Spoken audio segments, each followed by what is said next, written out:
Sinabi ng Panginoon kay Samuel, "Huwag mong tingnan ang kanyang mukha o ang taas ng kanyang kataasan, sapagkat aking itinakwil siya, sapagkat hindi tumitingin ang Panginoon na gaya ng pagtingin ng tao, sapagkat ang tao ay tumitingin sa mukha, ngunit ang Panginoon ay tumitingin sa puso."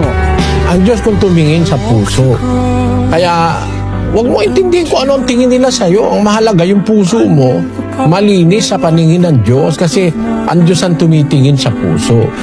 Huwag kayong mainis o masiraan ng loob kung kayo tinitingnan ang masamang tingin, ano?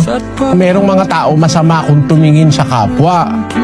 Meron silang mga agad na nakikitang kapintasan. Pero pagka Kristiyano ang titingin sa'yo at kausap mo Kristiyano, lalo na yung isang Kristiyano umuunawa ng aral ng Diyos, hindi ka pwedeng hamakin ng isang kapatid sa Diyos.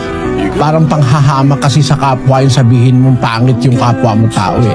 Kasi pangit man ang itsura ng tao, may maganda sa tao eh.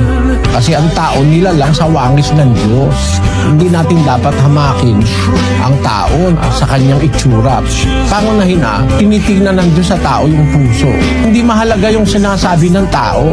Ang mahalaga kung kilala ka ng Diyos at nakikilala mo siya, yung relasyon mo sa Diyos ang mahalaga ron.